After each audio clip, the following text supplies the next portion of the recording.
just a little peek ahead into what we're going to talk about today.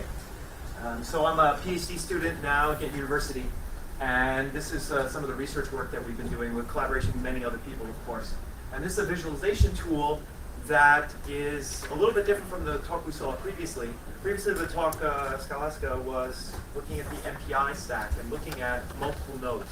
Here we're going to take a dive into a single node, and we're going to look at performance of cores and multi-core systems, because they're getting quite complicated these days.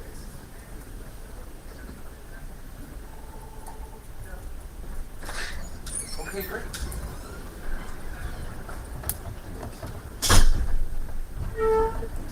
Okay, so what are the major goals of Sniper? Well, Sniper is our tool that we developed at Ghent University.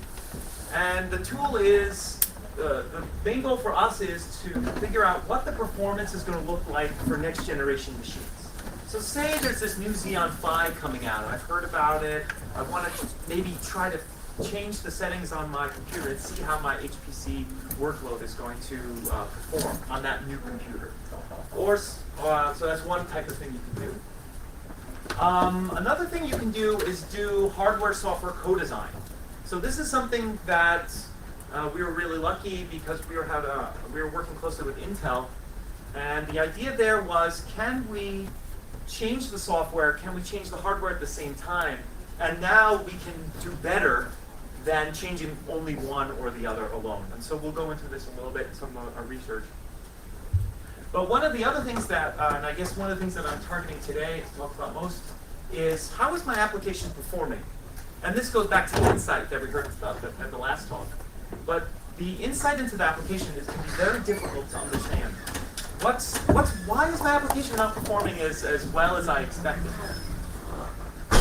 So we're gonna go into a little bit detail on that. Okay, so what we do at our research group in Ghent University is we try to design tomorrow's processors using today's hardware with the simulator.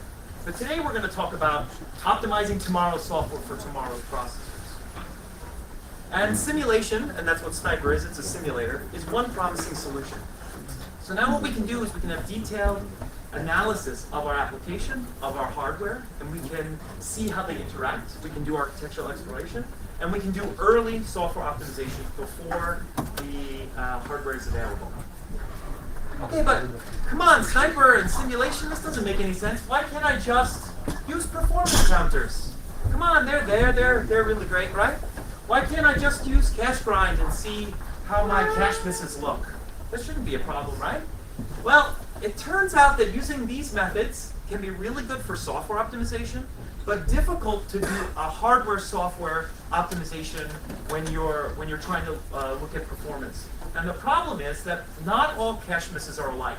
And so this is basically computer architecture 101 here, where sometimes you have long latency loads, and sometimes the cache misses are quite not very important, and so it doesn't really affect the performance all the time. Modern out-of-order cores, they can overlap these misses, so you don't really know which ones are important and which ones are not. And both the core performance and the cache performance matters. So just because we have a cache simulator doesn't mean that we'll understand how the core performance looks, and actually they're really tightly intertwined. So that's why we developed Sniper. So node complexity is also increasing. So we have large changes happening in HPC nodes. We have large numbers of threads with the Xeon Phi, for example. We have cache-coherent NUMA. And now what we want to do is we want to optimize for efficiency of our software. So one of the trends that we noticed as computer architects is that we've seen these numbers of cores per node increasing. So back in the day, 2001 was the first dual-core processor, the Power 4 from IBM. And the first x86 dual-core was in 2005 from AMD. Then fast forward to 2011, we saw 10-core processors. And now we have 60-plus cores with Knight's Corner. And then Intel just recently announced the Knight's Landing processor. And my guess could be that maybe we'll even see more cores than what we saw in the first version of the Xeon Phi. But we also have many different architecture options. So this is a typical processor configuration that you'd see in a multiprocessor node. This is a 4-socket node. And each socket has 4 cores and we're sharing an L3. So this is a typical configuration of the machine that you'll see on Node. But what we also see are things like this, which are much different from the typical processor architectures. And this is very similar to the Xeon 5 architecture. Okay. Another thing that we've seen, and today we've heard a lot about this, is future systems and being diverse. So we have varying processor speeds, varying microarchitectures. We also have heard a lot about failure rates. I won't talk much about that in this talk, but these are something that simulators allow you to do much better than being able to do this on the hardware itself. Because of NUMA effects, I'm not sure, I won't talk about NUMA too much, but basically now you have memory that doesn't always look like it's the same distance. So basically you can have some memory accesses that appear to be much further. It takes much longer to get to that data. So now what we need are solutions, both in the software space and the hardware space, to solve these challenges. And what we do, our work originated from analytical models. So what this means is understanding your hardware, understanding your application, and coming up with a formula that sort of represents the performance of this application. But that doesn't allow us, at the current state of the art for analytical models, does not provide the level of detail that we need for today's complex applications and complex microarchitectures. So we propose fast and accurate simulation. And I mentioned pre-silicon software optimization, but also today I'd like to just focus on software optimization and software insight. Cycle accurate simulation tends to be too slow for exploring this design space. So there are a few types of simulation. So simulation means emulation, basically. We're pretending that we're a different type of machine that hasn't been invented yet. And you can do it at the cycle level, very precise, or you can take the abstraction up a little bit, and you can do some approximations, and you can get very close to the result of a cycle level simulation. So what we did in Sniper was we sort of raised the level of abstraction to give us a very similar result, a very accurate result, but in a much faster way. Okay, so here's Sniper. It uses a hybrid simulation approach. We're a parallel simulator. We have a core model that's analytical, based on analytical models. What we are is we validate against hardware, but we're also pin-based. So I'm not sure if people here are familiar with PIN. PIN is a dynamic instrumentation tool. What you can do is you can take PIN, you can sort of wrap it around your application, and then you can gather statistics. And so what Sniper does is it uses PIN as one of the front ends to gather statistics about your application and model these new architectures. And we scale with the number of cores, and you can download it right now at snipersim.org. Okay, we've got lots of fun features. We support MPI, we support 64-bit, we're parallel, and we're going to go into some important things here like CPI stacks and interactive visualizations, and that's what I showed earlier. There's some things here that are a little bit technical that I won't touch on today. But, okay, I have to say, Sniper isn't perfect. It's not for everybody. We're user level. So this might not be the best match for workloads with significant OS involvement. That means databases. That means web servers.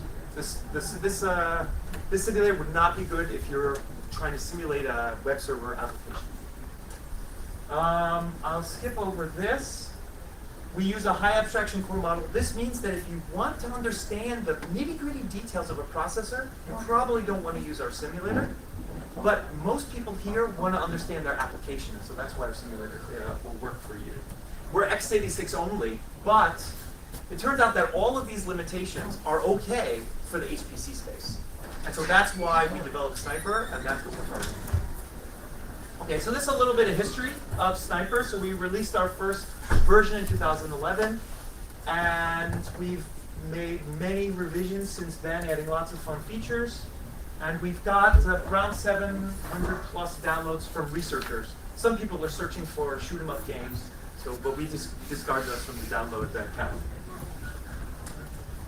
Okay, so now I want to talk a little bit about the main feature, what I feel the main feature is for this community of Sniper, and that's a visualization and understanding the application and providing insight.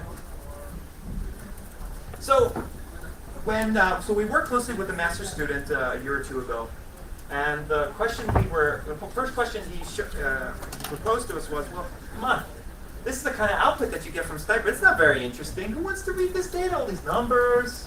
I'm sorry, we got to do something about this.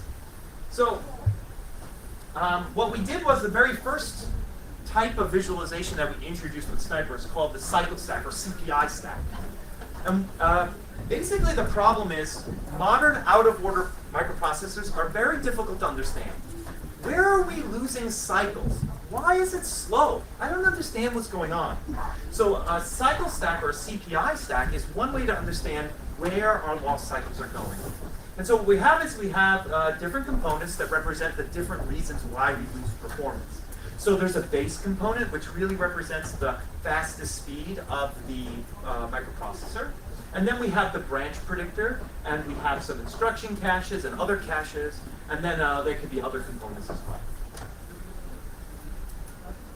So this is a really good start. This is a single thread here, and it shows the components. Here we can see there's quite a large component that is L2 cache. That means that we hit in the L2 cache, and that hitting in the L2 cache causes us this much performance penalty, and that's about 33%. Okay, so the next step, well, why don't we look at it over multiple threads? So I have a lot of names here on the right, but basically we want to focus on one component, which is these red bars right here, in the middle here. So what we see is these 4 threads on the left have a very small component on red, and a very big component on this dark blue. So if we look over here, the red component is off-socket memory, and the blue is waiting in synchronization because of a barrier. So it turns out that the data is residing on the first socket. So the simulator can tell you with these cycle stacks, I can access the data quite easily, but because of NUMA effects, this socket, this one over here, is unable to get that data as fast. And that's where the performance hit is occurring. There are other interesting things that you can look at. So for example, you can compare different input sets, and you can compare scaling from 8 cores, for example, to 16 cores to see how much time you're spending in synchronization versus actually doing things, so actually doing computation. Okay, so what I want to do is I want to go to our current most advanced visualization feature of Sniper. And what this is a website that's automatically generated after you run your simulation. And it contains a few different things. And what I was surprised when we started this research work, I was surprised at how difficult it was to get a simplified view. We started off and we had all these buttons and graphs and charts and things like that, but actually taking things away was much more difficult than I expected. So we have a few different components here. We have the main view in the middle, and this represents time on the x-axis, and the CPI, or the lost cycles. Where am I losing time? Why is my CPU slow? On the left here, we have some options. On the right, we have different components. And what these components are color-coded in the most recent version, such that the red components means this is lost cycles due to the core. Yellow is branch predictor. Green is because of the memory subsystem or cache hierarchy. And blue is synchronization with other threads or other cores. Down here, we just have the performance of the system in instructions per cycle. So this is a metric that computer architects like to use. But what's also cool about Sniper is we've got the performance. What about energy? And this was touched upon in the earlier presentation as well. What we're able to do is we can integrate Sniper with some other academic tools, in this case McCat. And McCat is a tool that allows you to do some high-level exploration and understanding of your application of the microarchitecture and see where your power is going. So in this case, now we have a stack, very similar to a performance stack, but in this case, we're looking at power, or in this case, it's, yes, power, and where the power is going during each of these, over time. And there was another interesting feature, which I thought's cool, but isn't as, doesn't have as much benefit as the previous two features. features, and that is a 3D view of the performance of your cores. So now you can get a quick and easy view and see which cores here on the z-axis are doing better or worse. And in this case, we have a pretty homogeneous application, so we don't see any dips. But it's possible that, for example, with the example we gave before, you'll see a dip in performance because of off-chip accesses, and you'd see the dip here with the y-axis would dip down and you see much lower performance. Okay. So first we have performance analysis of the application, but we also have the view of this system. What does the system that we're simulating look like? So this is an automatic topology generation. These are all the microarchitectural structures, the nitty-gritty details of your computer. So we have the different levels of cache, the L2 cache, the shared L3, and the DRAM. What happens is if you mouse over one of these components, it will show you a spark line of the activity for that component over time. So now you can go in and you can look at the different components and you can do comparisons and see how the application is using your microarchitecture. So then we have a little bit more experimental research that we were working on. And the idea for this research is how can we analyze the entire application in a more straightforward way so that we can understand what's going wrong in the application. So what we have here on the x-axis is time, and on the y-axis is number of instructions. So normally you would expect some sort of linear behavior to occur, where if you have more instructions, then it'll just take a linear amount of time to execute those instructions. But what happens is there are some outliers. And that means that you're spending more time in these functions compared to other functions. So maybe these are the functions that you would want to spend some time to investigate, do some research on. Okay. I just also want to touch on the roofline model. So this is a very interesting model that was developed in 2009. David Patterson and some other folks. And what they came up with was very interesting, and this is for high-performance computing workloads. So what we have is a roofline model consists of two components, and these are the maximum obtainable performance that you can achieve on a node. And we have one, it's in basically the intersection of two lines, the peak memory bandwidth, which is this line, and the peak floating point for performance of your core. And so with the intersection of these two lines, we have this space here, and we have a few functions. Each of these dots represents a function. And the closer we get to the top of this performance or bandwidth number is how close we are to the theoretical maximum performance of this processor. And so now we can have an understanding, okay, how well are we doing? Is there any room to grow here? And now we can use this methodology to determine that. Got a few more minutes.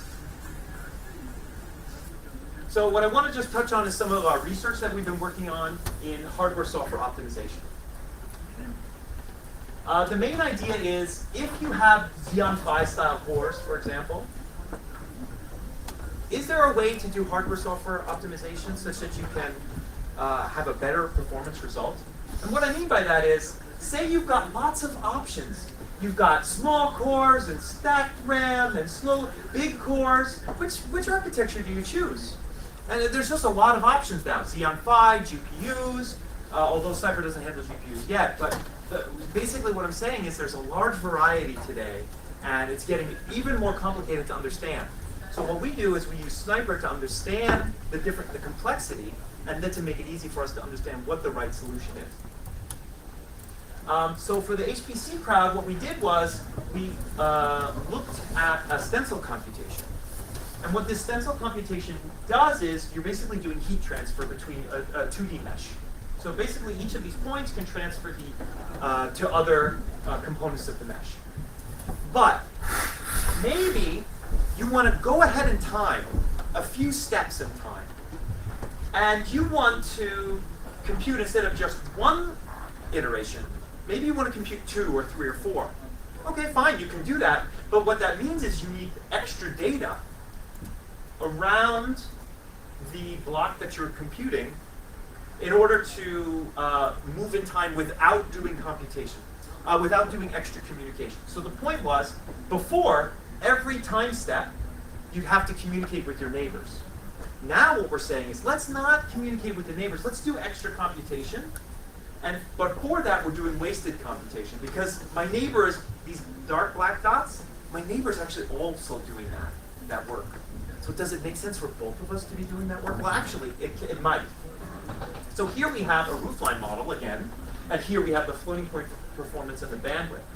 And what we see here is, as we increase the arithmetic intensity, what that means is basically as we do more redundant computation, at some point we get diminishing returns, which means we're doing too much computation, and we do much redundant computation. We're not making that. We're not making up the lost performance. So basically, around 2, so doing 2 time steps makes sense. But any more, doesn't make any more sense. Okay, and basically to summarize, if you do co-optimization, you can do better than a single optimizing just software, just hardware alone. Okay, and I just want to finish up by saying Sniper is available to download. You can download it today. We have pretty easy ways to get you started, and we have a pretty active mailing list. We try to respond fairly quickly. And if there's any questions, I'd love to answer them. Thank you.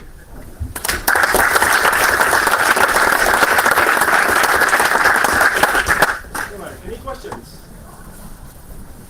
How do you correlate this information with specific functions or source code lines? Is that possible at all? So the roofline model that we showed a few slides ago, that is function-based. What we were looking into next is how can you go even deeper, and maybe you can go into the source. Now, this maybe goes back to the comment that was made in the previous talk, which was, well, do we really want one platform to do everything? We already have tools that do analysis of code line and performance per code line. So the problem with that, we could do it. I'm afraid that it might slow down the simulator too much. And therefore, all the benefits of being a fast simulator, a parallel simulator, a higher level simulator, we lose those benefits by moving in that direction. So I think it's possible, yes, if we thought about it, but right now we haven't. Do you know if people are actually doing that, and what's their experience with using different tools and correlating this data? Correlating the data? I don't like using different tools, one that uses performance per source line, and then the Sniper and correlating the results. So they're correlating different applications, or? Yeah, because you run your application with each you run your application with Sniper, and you run it going slow, and you relate it to Sniper. So we've done a validation against hardware, if that's what you mean. So we've taken the microarchitectural settings of a Mail machine, for example. We plug that into Sniper, and then you see the results are very similar. And I don't have the results here, but the accuracy numbers are quite good. I think he means if you use different tools, how can you align the results? Right. Yeah. I think that's very difficult. Yeah, I think that's a broader problem, right? Because different tools have different expertise, and they make different trade-offs. So therefore, their accuracy will be different for different components. So then, how do you compare the accuracies? Maybe we'll take it offline. Yeah. Someone else? Yeah. Good. So you've verified the simulator for Netherlands, yes. And there was something new. Are there any plans to verify simulation for something like the CO5? Yeah, that would be really. Right now, there aren't plans to validate against the CO5, but that totally is possible. Yeah. Yeah, exactly right. Yeah. So it's definitely a great suggestion. I think we can go there. So we haven't validated against Xeon 5, but we have configuration options that allows you to configure for Xeon. But yeah, that's good. Validating for that. Another small question as well. You mentioned we have MPI support as well? Yeah. On-node MPI. So not off. Not off-node. So we use the shared memory interfaces of MPI to do MPI on-node MPI.